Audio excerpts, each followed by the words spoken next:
NBC's Ellison Barber is reporting from Tel Aviv. Also with us, Jamil Jaffer, founder and executive director of the National Security Institute and former counsel to both the House Intelligence and Senate Foreign Relations Committees. Thank you both for being here.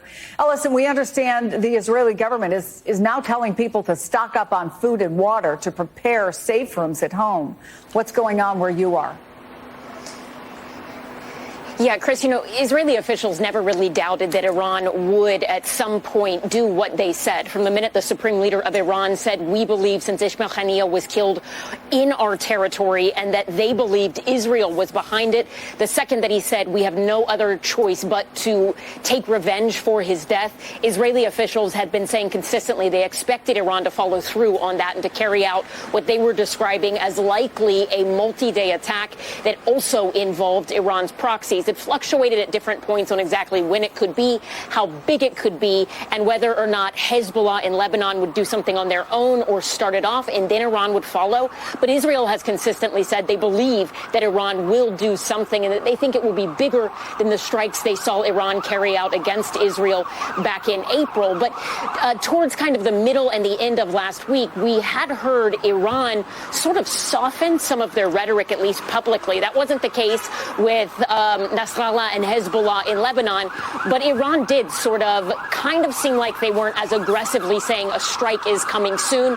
Everything changed, though, when that school inside of Gaza, in the area of Gaza City, was struck by 3 different rockets. There are differing accounts of why that school was hit. Hamas and Gazan health officials, they say this was a school that had been turned into a refugee area, and over 4,000 people were displaced and seeking shelter there, and that those strikes occurred during morning prayers.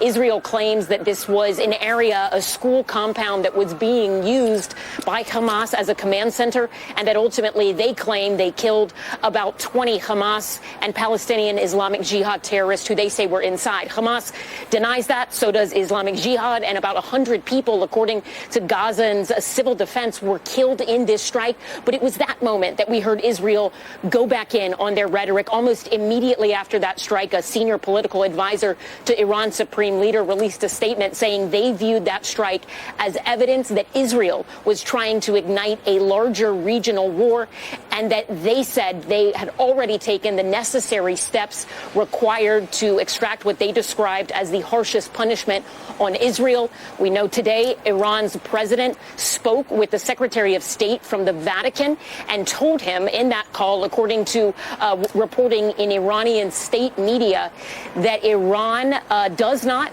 want to go into a war, but that ultimately they believe, given the assassination that they say Israel was behind of Ismail Haniyeh, and also the killings, they say, of women and children inside of Gaza, that their only choice is to respond to that moving forward. We have spent time in the last week meeting with volunteer EMTs in Israel, and they tell us the thing they're most worried about right now is that a large-scale strike from Iran could target electrical infrastructure and send this country into darkness. They say they've staged pop-up areas in the event of a mass casualty event, but they're really concerned that the first thing that could go out, and that it could be days, would be communications within the country. Chris. Ellison Barber, thank you for that. So, Jamil, what do you think Israel should be getting ready for? Well, look, I think we have to expect, as Ellison says, a significant attack, either one from Hezbollah in the north, coming across in response to the killing of Fuad Shakur, one of their top military commanders, and or an Iranian response in the form of drone strikes, missile strikes, and the like, coming over from the mainland of Iran. Israel will almost certainly respond with a direct attack against Iran as well. But the question really is, how many Israelis will potentially lose their lives if Hezbollah comes across with those 150,000 rockets that we believe they have stored there just north of the Lebanon-Israel border? That, I think, is the biggest question. We know that Israel is at all-time lows when it comes to its air defense capabilities in terms of David Sling, Iron Dome, and the like in terms of those rockets. So that will be a challenge as well. The U.S. is continuing to resupply, but that will be one of the big questions in play over the next few days. Yeah, in addition to resupplying, as you know, Jamil, the Pentagon confirmed it's sending a guided missile submarine and another aircraft carrier strike group to the region. Does that change the calculation at all on either side?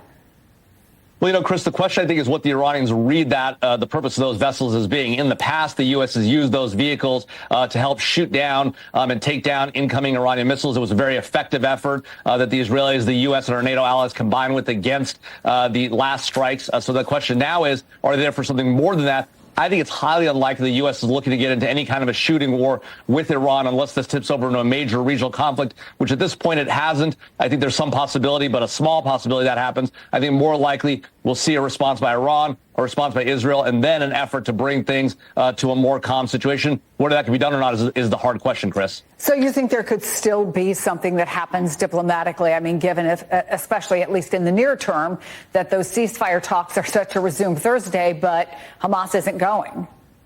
Yeah, look, without Hamas there, it's hard to imagine how those things move forward. The real question is how to bring pressure on Iran. At the end of the day, Iran is the effort behind Hezbollah. They're the financial backers of Hamas. Unless Iran is held accountable for their bad behavior in the region, whether that's the Houthis in the Red Sea, Hezbollah in the north, or Hamas in Gaza, you're unlikely to see a larger resolution or a return of those hostages who both Hamas and Iran see as their key negotiating leverage in this larger conflict.